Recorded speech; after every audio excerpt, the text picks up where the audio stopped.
Welcome to Talking with the Experts. Here we discuss all things business by business owners for business owners. Here is your host, Rose Davidson. Hello and welcome to Talking with the Experts. I'm your host, Rose Davidson from rosedavidson.com.au. We're going to be talking about all things time management in entrepreneurship with Jake Smolarek, who is from Jake Smolarek Limited. And Jake is a high-performance life and business coach known for his direct, no-fluff approach that gets real results. He works exclusively with driven individuals who are already successful or have access to resources but want to be pushed to their next level. Based in the UK, Jake offers in-person consultations and delivers tailored coaching that's brutally honest, strategic, and deeply transformational. His style is unapologetically bold. Clients either love him or leave him, and that's exactly how he likes it. Welcome, Jake, to Talking with the Experts. Well, thank you very much for having me here. Tell me a little bit about your background and why did you choose time management as a thing for business owners?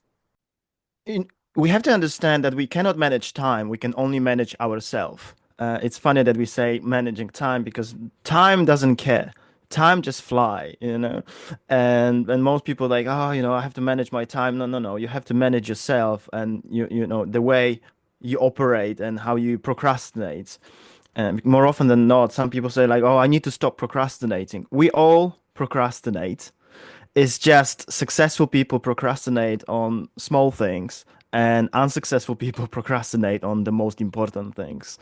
I love time management. It's one of my favorite things in coaching. I'm not just a coach, I'm an entrepreneur. I'm firstly an entrepreneur and then a coach. Yeah, go on. No, you go. You continue. I'm interested to learn about you.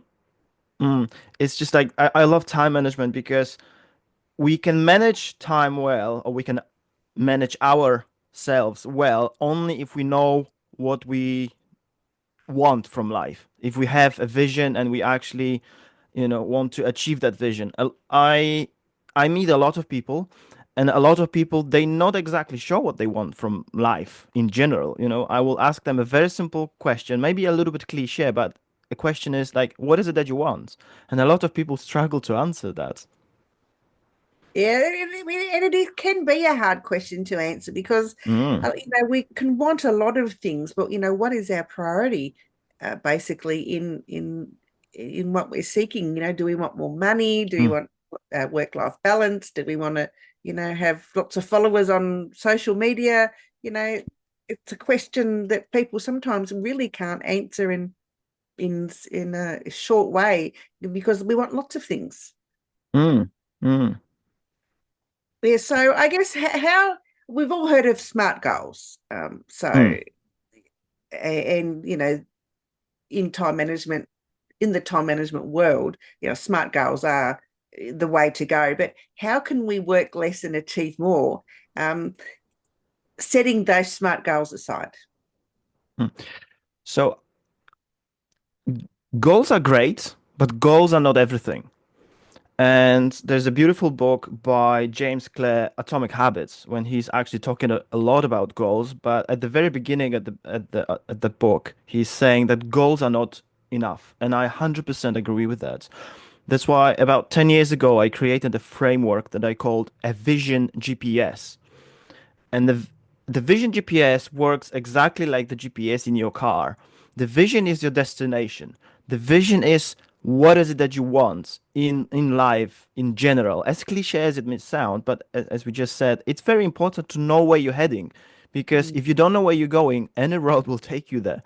But unfortunately, you will be drifting around life for your entire life if you don't have the direction. Interestingly enough, the vision doesn't have to be 100% clear. Vision is something completely different than goals. Vision is for your entire life. Interestingly enough, you will never achieve your vision because vision is something that you will be chasing your entire life in a good way.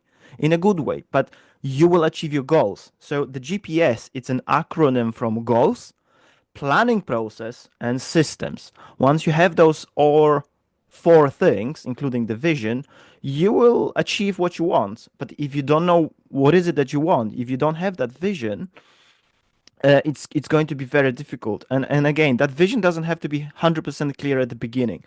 If you know that you're going from, let's say, I'm based in UK. If you want to go from London to Edinburgh, you don't have to see the Edinburgh all the time. You just need to know which direction you're going. At least you know the destination. If you don't even know the destination, the direction which you should be going, it's enough to start going.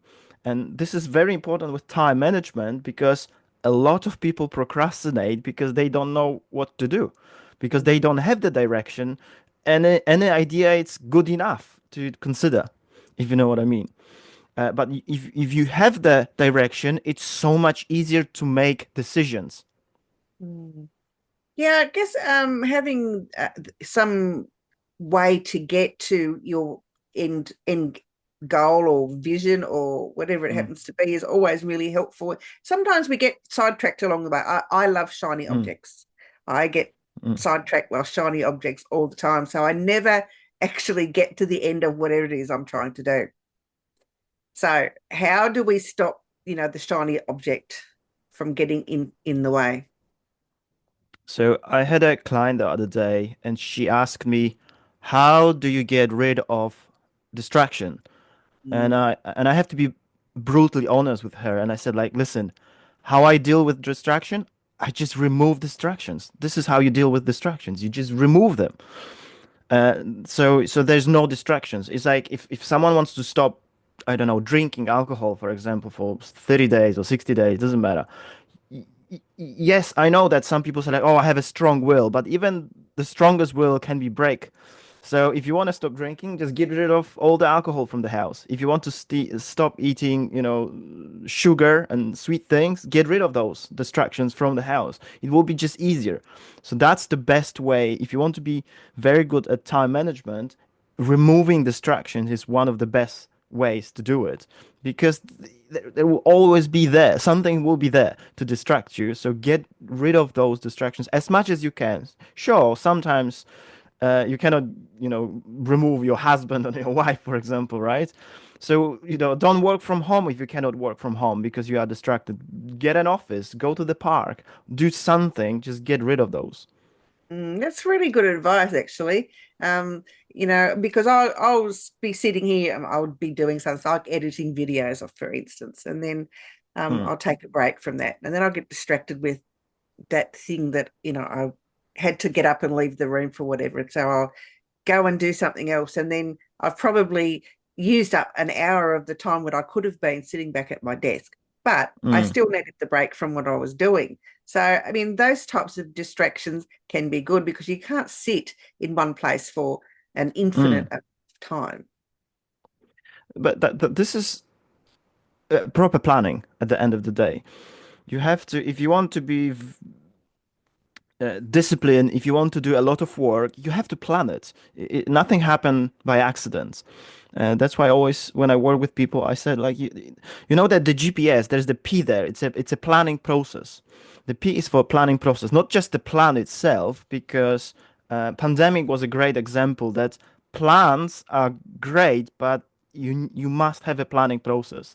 My P, the planning process, is based on the book called The Art of War by Sun Tzu, which he says, you have to be on top of everything all the time. You have to see what's going on all the time. It's not just the plan, it's the ongoing planning process that must be in place. Uh, so that's why you have to plan your day, you have to plan your week, you have to plan your month, your quarter, entire year. Sure, it's not that easy to plan an entire year at the beginning of the year, but as we all know, most people they underestimate what they can do in a month, but they underestimate what they can do in a year, and they overestimate what they can do in a week or a month. That's why you Mm. have so many people at the beginning of the year, with New Year's resolutions like I'm going to lose weight and I'm going to change my relationships and I'm going to work out and eat less and work more and make more money, and 2 weeks later nothing, everything failed because they tried they try to change too many things at one time. It's the same like during the day. I've seen this all the time. People with like 20, 30, 40 things to do on their to-do list, rather than just like, hey, let me try to do one thing, but do it properly and finish it, and then I can move to another thing. I hate when people say, I remember like today, about 10 years ago, I was on a conference, I was giving a speech, and it was mostly women. And I said that multitasking doesn't exist. And those women, they almost whipped me there. Uh, but that's true. There's no such a thing as multitasking because you cannot multitask. You can only switch from one task to another. It's impossible to give 100 focus to two tasks. It's just impossible. That's why, when we're driving, we shouldn't be texting because we crash. If something like multitasking would exist, we could drive and eat and send messages and stuff like that. But it doesn't. It just doesn't exist. Yeah, that's a good point. You can't concentrate on two things at once, which is, Mm, you lock your left hand and your right hand. You've got to always see what mm, one hand's doing, otherwise you might get lost. But, prioritizing our priorities mm. is, you know, part of the process, part of the planning. How do we go about prioritizing our priorities? We going back to our vision and what is it that we want to achieve? Because when people we've got loads of decisions that we have to make every day, and people again they procrastinate on important things because they're not sure which ones are actually most important because they don't know where they're heading. So if you don't know your destination, how can you make a decision if you don't know where you're going? Or people are afraid of the FOMO effect, the fear of missing out. They're like, hey, I don't want to leave money on the table. Well, how about if you leave the table and you find a better table with more money? But you have Mhm. to move. I always say to people that the worst decision to make is to not making a decision. Because actually not making a decision, it's a decision of not making a decision. I was talking to another client of mine last week, and he said, I'm afraid that I'm going to make a mistake, that I'm going to make a wrong decision. And I have to explain to him that, like, making wrong decision is still progress. Making wrong decision is better than not doing a decision at all. Because when you're making a wrong decision, you're always gaining something. You're always gaining experience. That's why more often than not, I say, it's it's the it's the wrong F word that we use. It's not failure, it's feedback.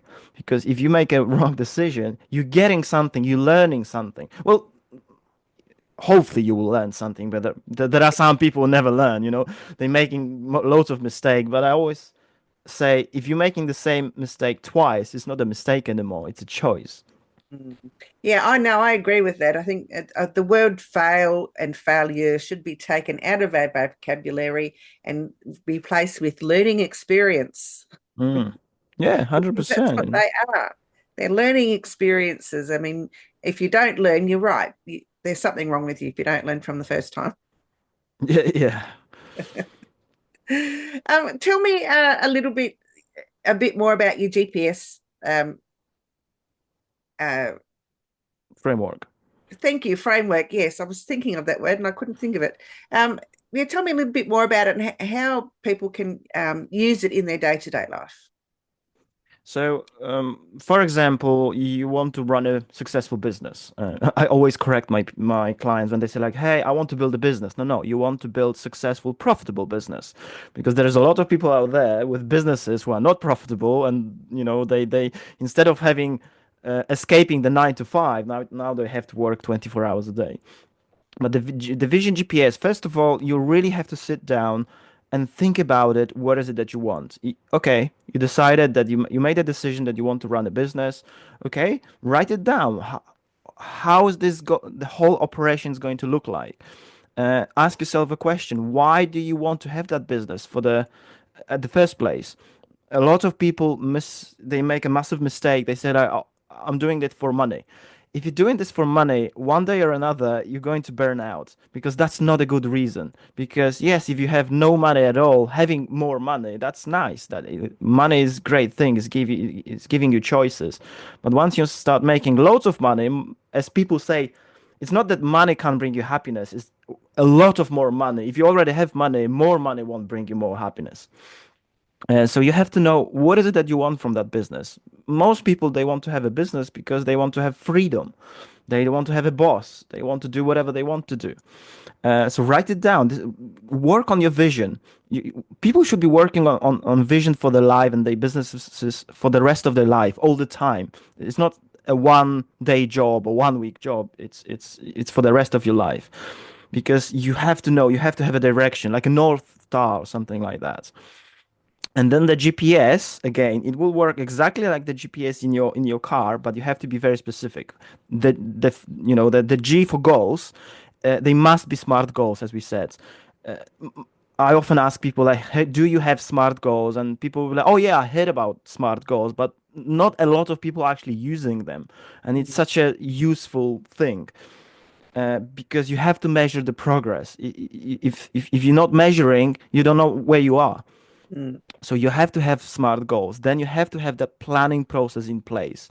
Again, pandemic was a great example when people with plans failed because suddenly something happened, something we couldn't predict. Actually, we could predict it, but that's another conversation.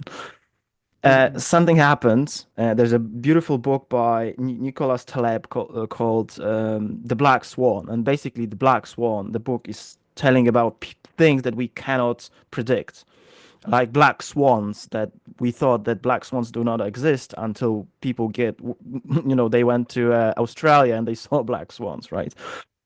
So planning process is a must, and then systems.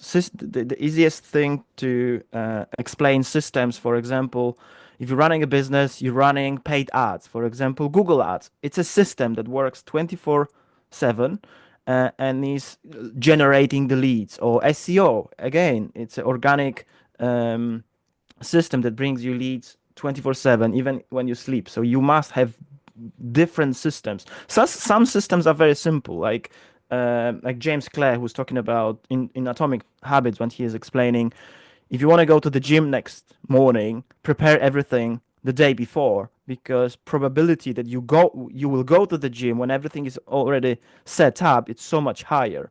Even those little systems are very, very important. Having like routines and regimes, it's even small ones, as bad as it sounds. Regime might sound a little bit bad, but it's just like you have to do it. Sometimes people ask me like, how do you do that you're so disciplined, that, like, for example, if I say to myself, I'm going for a run for the next 60 days, I'm going to do it.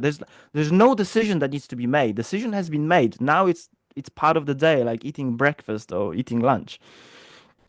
Yeah, no, I understand all that. I think it's a great system to put in place, and the goals, the processes, and the systems, and you've got Mm. to have all of those to be able to manage your time. I understand all of that. That makes absolutely perfect sense.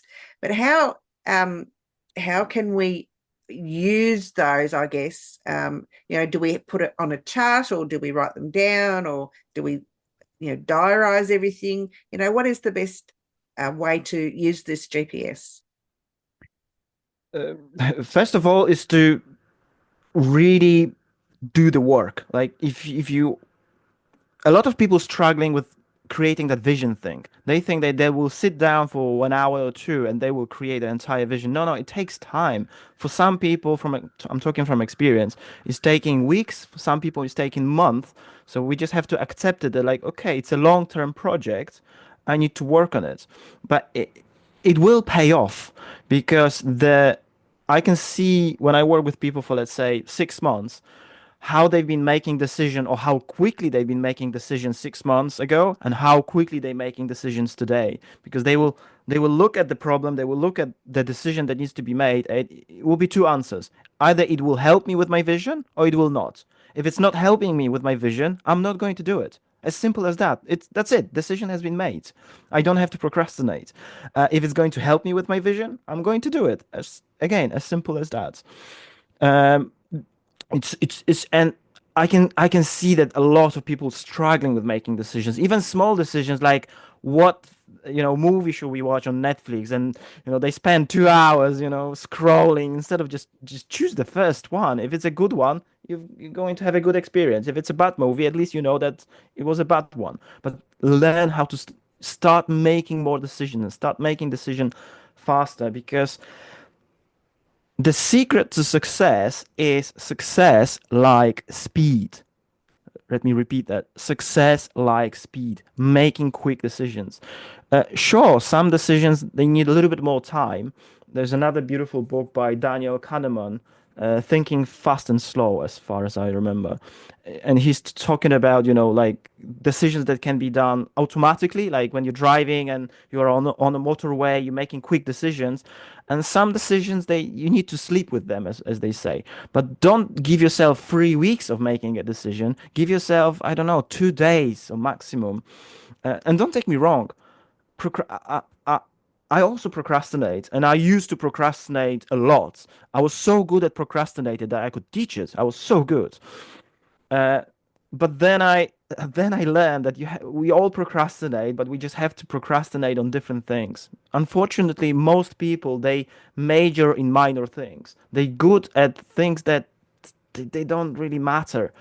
More often than not, when I work with not entrepreneurs, but people who want to become entrepreneurs, they want to start their own business or side hustle. Sure, I understand that you have to save money, but especially at the beginning. But the best time management strategy is to delegate. Delegate as much as you can, as fast as you can. Sure, if you don't have the money, be careful. Sure, maybe you have to delegate to family and friends first because it's free or almost free. But start delegating, and a lot of people struggle with that. A lot of people have this. I call it a Superman or Superwoman syndrome. They want to do everything themselves. Like for example, at the beginning, they need a new website, or they will be like, "Oh, I will learn how to make websites." But it's a skill that you're only going to use once. Why would you want to spend this amount of time when you can start concentrating on finding clients, for example, and pay someone else? If you don't have the budget, I don't know, use a website like Fiverr or Upwork that you can, do it for the margin of the money. You don't have to spend, I don't know, $2,000 or $1,000 or whatever it is. Just be careful who you delegate as well. But delegation, it's one of the most crucial things that we have to learn, especially as entrepreneurs, because you only have 24 hours, which means you should be concentrating on the most important things. And at the beginning of the entrepreneurial journey, finding clients, lead generation is one of the most important thing. Absolutely. No, I couldn't agree with you more. I think everything that you've said makes absolutely perfect sense. And I'm all for one for having processes in place. I mean, I love my Mm, processes. Otherwise, I couldn't do what I do. If to get guests onto the podcast and then the follow up after that, and then the editing process and whatever. If I didn't have processes in place, mm. then none of that would happen. So, I'm all for great processes. And there are systems in place that you can use, like calendar booking sites and form sites like Jotform, if you are in need of something like that. And there's all sorts of things out there that you can use, and a lot of them are for free. So if you're just Oh starting yeah. out, just Google it and find out, and you'll find a lot of free things out there and use them. As Jake said, don't try and do everything on your own. Try and get these little systems in place where you can automate a lot of your processes. Oh yeah, 100%. And I mean, there is a lot of I meet a lot of people who say like, "Hey, I tried that, I don't know, Pomodoro technique, for example. It didn't work out. It doesn't work." It's like, no, it didn't work out for you. Maybe it's not 25 minutes and 5 minutes break. Maybe for you it's 10 minutes work and 7 minutes break. It's a variation of that. It's the same when people say, if you want to become great at something, you have to spend 10,000 hours. Yes, but it's just an example, because for some people it's going to be 5,000 hours to become great at something. And for other people, they are not so lucky. They have to spend 25,000 hours of learning something. But that's the key. The time will pass. The time doesn't care. And if it's 25,000 hours, then start today with the first hour, because that's the biggest problem. It takes 10,000 hours to be great at something, but it usually takes about 20 hours to become decent in something. But most people, they procrastinate on the first hour for 10 years. Yeah, that's very true. I taught myself how to build websites. I taught myself how to do a lot of things. And you just have to start, because time waits for no man, as they say. That's it. If you want to work with Jake, or you want to find out a little bit more about time management, you can find him on LinkedIn at Jake Smolarek. He's on Facebook at Jake .lucas.smolarek, Instagram at Jake Smolarek, and his website is jakesmolarek.com. And he has something he'd like to share with us today from the website. From the website. Well, yeah, so there is, I always offer a free initial consultation to anyone who approach me. Of course, there is a process of, I have to say it, eliminating people who just not ready for the coaching, or maybe not ready for the senior coaching that I offer. But yeah, that initial consultation is usually about for 2 hours. It's free of charge. And if you're okay, if I don't hard sell anything. If someone is meant to be working with me, you are free to go. I always say to people, I'm a little bit like marmite, or what's the thing in Australia for I can't remember the name of it, which you put on toast. So marmite, the veggie extract is like, some people love it and some people hate it. I'm like that. My clients love me, but some people hate me. I'm okay with that. But yeah, the free initial consultation is usually a very, very intensive session. It happened to me that I had clients, or potential clients, coming. They only been on the initial consultation session, and we fixed all the problems, in 2 or 3 hours. Yeah, it was very interesting, but it happened. It happened quite a lot. Wonderful. All right, so don't forget to reach out to Jake on his website. Jake, it's been an absolute pleasure. Thank you so much for sharing with us about time management and how we can be better time managers. Thank you very much for having me today. Bye-bye. You've been listening to Talking with the Experts, hosted by Rose Davidson. Make sure you have a look at our back catalogue over at talkingwiththeexperts.com. And be sure to subscribe to our podcast so you don't miss out on any episode. We look forward to your company next time.